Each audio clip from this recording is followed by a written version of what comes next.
joined today by Reece Smith, Libertarian candidate for Pennsylvania Auditor General. Can you tell us a little bit about your background, such as where you grew up and where you live? Yes, definitely. And first, thank you very much for, taking the time to interview me. I really appreciate it. So, as you said, my name is Reece Smith. I grew up in a suburb right outside Pittsburgh. And what else? Just what do you do for a living? I work in financial services. I recently started. I'm only 21. I just graduated college back in May with a degree in economics from Allegheny College. Some of the things I'm involved with in my local community are my local Boy Scout troop. I've been actively involved there. I was an Eagle Scout when I was, a youth, and now I'm giving back to that as an adult leader. I like to attend, local school board meetings. I have since the 10th grade, and local city council meetings as well. I like to be involved in my local community, doing, events, parades, and just, working with people there. You mentioned working in the finance industry. What drew you to finance? I think, so when we're talking about finance, I often say my first love is actually economics. I'm really passionate about economics. I know a lot about that. I've studied that. And then when it came to, selecting what career path to follow where I could sort of use that in the day-to-day, that sort of led me to finance from there. Particularly, financial services, working with people.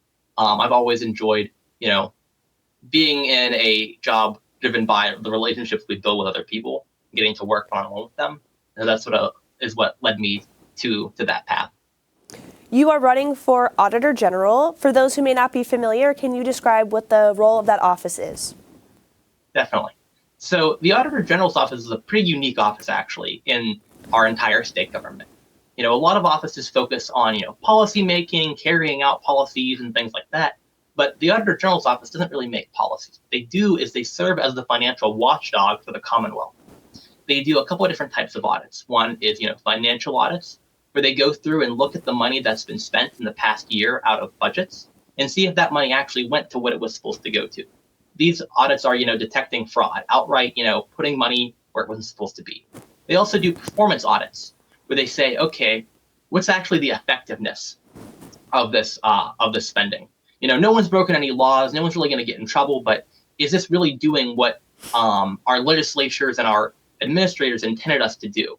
And they look in and they, see the outcomes, and they basically generate reports based on that. And so overall, the Auditor General's office is meant to be a feedback mechanism and a check on the state government, saying, hey, here's what's working, here's what's not working, here's where we have issues. And additionally, I think the Auditor General's office, there's still an educational role for the voter.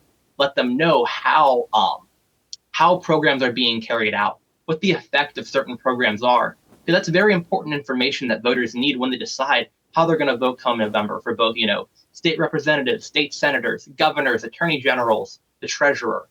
That's important information they need to know, is how are the programs that they've created working for Pennsylvanians. In your opinion, how important is this office to the state government? I think it's a very important office because it serves as that feedback mechanism. It's not the biggest office, and it's not the office with maybe the biggest direct impact to say, maybe the governorship is. But it's sort of like a linchpin. And if it's not functioning properly, if it's not providing the necessary feedback, if it's just, papering over, if it's just saying what the other government officials want it to say to make them look good, you're gonna lose that feedback mechanism, and we're gonna continue to have terrible policies and programs that have negative consequences, and no one's ever gonna let people know, hey, this isn't working the way we wanted it to work. What inspired you to run for this role? What made me take an interest in the Auditor General's role is that it's a very, niche office. It's different. As I said, it's not a policy-making office. It's a watchdog function. And this makes it, I'm running as a third party, and people have a lot of issues voting for third parties. They worry that it's a wasted vote, especially because, they worry about, the lesser of two evils, lesser of two evils. I don't want to vote for someone who I think is the best because I'm worried the person I think is worst is going to get in. And so I'll vote for someone I think is second worst just to stop the person I think is worst. because that worst person is going to put in very terrible policies that I don't like. Well, here there's not that sort of high stakes level because there's no policies being created. Instead, it's about that watchdog function. It's not about the policies. And so I think a lot more individuals are going to be more willing to vote for third parties in this race as compared to races like senator or governorship, and especially president. And so I think there's a really unique function there. Additionally, if you sort of take that and you add it in with the fact that you don't necessarily need to win an office to make an impact. In 1992, Ross Perot ran as an independent for president, focusing pretty much on one issue, balancing the federal budget. Now, he lost that election, but he got about 20% of the popular vote, a pretty big portion, the best independent race that we've seen since Teddy Roosevelt running under the Bull Moose Party. And then later what we saw is Democrats and Republicans balancing the budget for the first time in a long, long while, in part because they were fighting over those 20% Ross Perot voters. They thought if we could get those, that will help us win the next election. And so I think that's sort of a blueprint of how you can win without winning the office. I want to focus on, one issue the most, and that's that in the past, since 2020, this office has conducted about over 12,000 audits, but only like 20 of them have actually been of like state departments and agencies. That's 0.017%.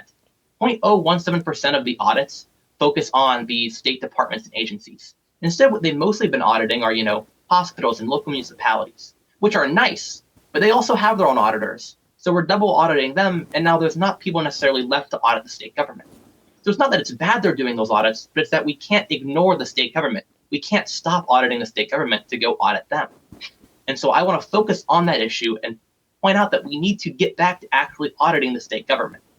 And, every vote for me is what it's going to do is in the next Auditor General election, it's going to create a political incentive for the next Auditor General to actually audit the state government in order to win all the people that voted for me this time around. And so I think that right there sort of provides a blueprint of how we can make a difference, even without necessarily winning the overall office. I know you mentioned believing that the Auditor General's office should audit the government more, but are there any other changes that you would hope to bring to the office if you were elected? There's a ton of changes, actually. And so, one thing I want to do is I want to inform the voter way more about things. When's the last time the Auditor General had a press conference where they talked directly to the Pennsylvanians about, hey, here's this issue that we uncovered, here's this issue that we uncovered. And we all sort of know there are issues under there. I don't think anyone really is going to say, Harrisburg is squeaky clean and everything's allocated the most efficiently that they can be. There's definitely issues there. But why hasn't the Auditor General taken the time to, inform us about that or do a better job informing the public? And that's something that I really want to do, is more outreach to the public. I want us to be having more press conferences. Where right now, I don't think, that many people really know who the Auditor General even is. I want to be someone that people are, familiar seeing on say the 5 o'clock news, every month or so, because they do a little article about some press conference where we told them about things going on at the state level. That's just, one change. Additionally, I want to target and audit places that have high potentials for abuse. A lot of, personal offices, those personal office expenses, those are really high potential for abuse. And so, I would want to make sure we audit those. Audit like the governor's office and the offices of the, majority and minority leaders in the legislature. I think those are, important changes that we actually, would want to do. Your website mentions that you want to, quote, hold the Harrisburg elite accountable. What do you believe that they have not been held accountable for? All their, spending. The nature of government is, these people are getting elected and then they're taking all the taxpayers' money, not all of it, but they're taking a bunch of the taxpayers' money and it's going out to, the politically connected class mostly. There are some, more redistributive welfare policies that are helping lower income people that are worse off. But the vast majority of the government spending goes to, contractors and people like that, especially, when you start to look at like the federal government too. And I mean, what is the state government other than, the training ground for our next federal officials? And so, even here at this level, they're learning to, take money from most people, give some back in the form of some policy that's really flashy, that sounds really cool, but most of it is going to the politically connected contractors that are getting, our taxpayer money. And I think that's where they need to be held accountable. You are running on a Libertarian ticket. Why did you choose third party versus Republican or Democrat? Well, for a couple of reasons. One, my belief system aligns with the Libertarian Party a lot. If you look through their platform, I like a lot of those things. Additionally, I don't think the Democrats and Republicans would want me to be on their ticket. The fact of the matter is, we've had divided government for almost since 2003. We've had divided government for every year except like 3. And so what that means is that most of the waste and corruption and abuse going on at the state level is bipartisan. It takes both the Democrats and Republicans to dole out this money to their political cronies. It takes both of them to misuse these funds. And I mean, when I mentioned, hey, why doesn't the Auditor General have more press conferences? The political incentive for the Auditor General would be to have press conferences. Because if you expose some massive corruption, that's going to build you up so much goodwill with the Pennsylvania voters that it's going to help you in the long term. But yet none of them do. And it's because all the corruption and abuse is bipartisan because we've had divided government. It's Democrats and Republicans working together to abuse taxpayer funds and abuse the taxpayer. And so their Auditor General, whether it's a Democrat or Republican, they're just coming in to sort of hide that. They aren't really serving that watchdog function. Instead, they're more sweeping it under the rug. They're acting more like a mafioso and cleaning up after the Democrats and Republicans and their terrible policies and hiding like that waste and corruption. And so, I come in and I actually want to expose that. I want to have press conferences. I want to let the people know what their money is being spent on. The Democrats and Republicans wouldn't want that. They wouldn't want me on their ticket. What is the process like for a third-party candidate such as yourself for getting on the Pennsylvania state ballot? Okay, I'm glad you asked that.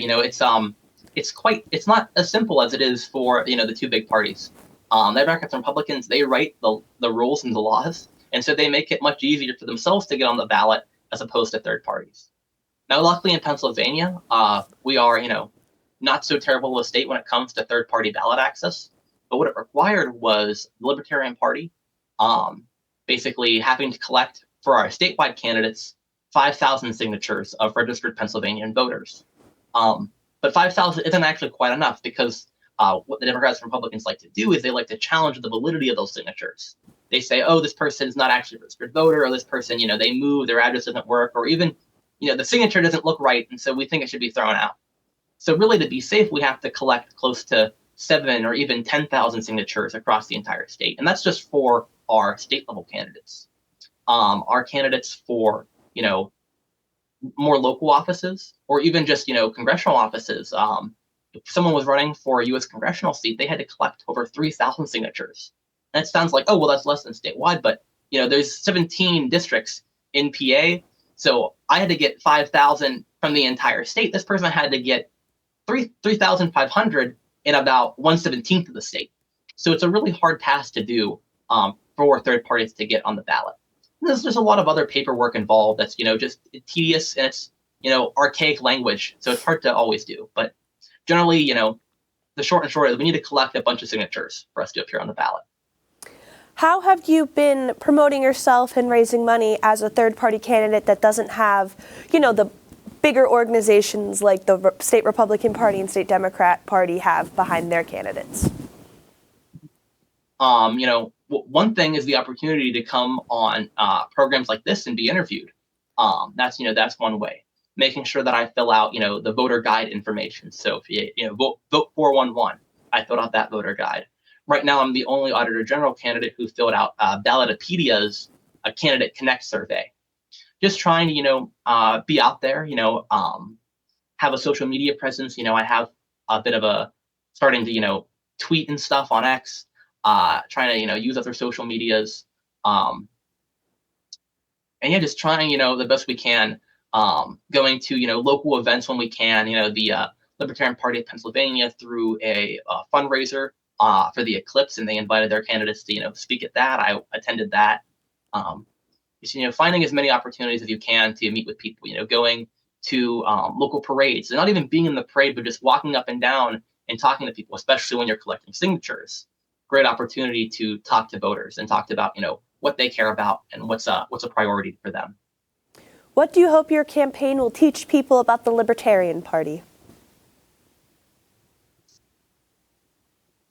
I think the most important thing that I want people to learn about the Libertarian Party is that we're not the same empty promises that the Democrats and Republicans often are. If you were to look at my website and the website for the Democrat and Republican Auditor Generals, we all say that we want transparency, we want accountability. We all say that, but who actually can walk the walk? Libertarians, we haven't really been in offices, so we haven't really gotten to show that too much. But Republicans and Democrats have been, and I think again and again they've shown that they aren't actually willing to do that. And so, I want people to realize that the Libertarian Party, please give us a chance. It's definitely not going to be any worse than the Democrats and Republicans when they make the same promises every election cycle, but they never really, fulfill them. They never really make good on those promises. And additionally, what I want them to know about, the libertarian philosophy overall is that, it's not necessarily the straw man that people like to paint on social media about what libertarianism is. As libertarians, we believe that we should organize society based on voluntary interaction as opposed to involuntary interaction. It's a philosophy about, peace and cooperation, having people work together voluntarily instead of using the force of government to, achieve whatever, social engineering someone wants. We believe people should be, left alone to live their own lives. We believe in self-ownership, that every individual owns themselves and that the government does not own them. That government's not, the sole and the supreme being that gets to control everyone, but every individual owns themselves and should lead their own lives. Do you have any debates planned between you and your fellow Auditor General candidates? Not yet, but I would love to, to be able to participate in one. I think it would be really valuable for Pennsylvanians to be able to see that. Election season is very busy with a presidential election going on, a senatorial election coming on. Most people don't have a lot of bandwidth for politics. They're focused on their everyday life. They're trying to put food on the table and they're trying to spend time with their family and their friends. And they're trying to be a little active in the local community a lot of times. They don't have the time and energy to focus on, these 700 races that are going on right now. You have president, senator, attorney general, treasurer, auditor general. That's just, things you're voting on statewide, then all your local stuff too. It's really hard for people to keep up. And I think a debate would be a great way for everyone to sort of see us all side by side and see what they're, what we all stand for and what we want to do and how we want to help them. Has this campaign so far motivated you to maybe one day run for another office? Most definitely. I really am interested in running for office because it's such a great opportunity to talk to people about things. Most people don't want to deal with politics, but one of the few times they do is when it comes to election season and when it comes to people running and the ideas that they're advocating for. And so, no matter how this race shakes out, come 2025, when there's more local elections, I intend to, if I can, run in that election as well to continue to be able to talk to people and advocate these ideas and advocate for the libertarian philosophy about how we can, do a better job governing ourselves. Have you received any endorsements from any notable groups or people? The Libertarian Party Medical Freedom Caucus has endorsed me. Besides that, I not too much yet. As a third party, I guess if you look at the Democrats and Republicans, they kind of have a whole slate of people they know to reach out to get endorsements. They have, resources for that. They have, all the contact information for all the people that give out the endorsements. They sort of have, a how-to guide how to get endorsements. As a third party, we don't really have that. And it's really hard to reach out to people. Just like how regular voters think, oh no, I don't want to throw away my vote. I don't want to have a wasted vote voting for third party. A lot of organizations feel the same way when it comes to giving out endorsements as well, especially when they always have the option to just endorse nobody. So unfortunately, I don't have more. If anyone, is listening and they're interested in endorsing me, please reach out. I'd love to be endorsed by people. At the beginning of the interview, you mentioned that you had just graduated from college back in May. How did finishing school, getting your degree, finding a job, and planning this campaign, how'd you make it all work? I just got to get really, really good at time management, not getting too lost scrolling Instagram and TikTok, just, planning your time well, cutting out time in the day, knowing, okay, I have to get these tasks done. I keep a really meticulous to-do list and a really meticulous calendar to help keep everything organized. It was really hard, but it's also really rewarding. To do all these different things at once is a really cool thing to do. And I'm really grateful for the opportunity to do them all. Feel free to take the next couple minutes to tell the viewers of Pennsylvania why they should vote for you. Thank you. It comes back to what I was talking about earlier, where it's time we have to make a change with how we're doing Auditor General. The past, however many decades, the Auditor General hasn't really done much. The Auditor General has been, a Democrat or a Republican, and we've had divided government, and they've just continually done the same thing, which is pretty much nothing, and letting the legislature and the governor run wild, passing policies, spending money. Maybe there's been some accountability here and there, but nothing major that we know needs to be done, because none of us think Harrisburg is squeaky clean. None of us think that it's all hunky-dory there. We definitely know there's waste and abuse, because there's always waste and abuse, and we have to go in and trim those issues off. But the Democrats and Republicans haven't shown a willingness to do it, because a lot of that abuse is, mutually beneficial. It's agreed upon. They're both doing it together, hand in hand. And a lot of times you don't want to vote third party because you're worried about your opponent getting in, the person you hate the most getting in. But in this instance, it really doesn't matter whether the Democrat or Republican is going to win. You're going to have the same exact policies going on in the Auditor General's office. The same exact things are going to be happening. This really is an instance where voting for the Democrat or Republican, you're going to get the same exact thing. You don't have to worry about the lesser of two evils because they're equal. They're going to do the same things in office. You're going to continue to have an Auditor General's office that's not being super forthcoming with information. They're going to be holding back. They're going to be obfuscating. And I think this makes it a very unique opportunity to vote third party and not feel as if your vote's wasted. Because I think voting for Democrat or Republican is more wasting your vote, because either way, you're going to get the same exact thing coming out of that. And I think that's sort of, one of the key reasons why people should be inclined to vote for a third party this coming election cycle.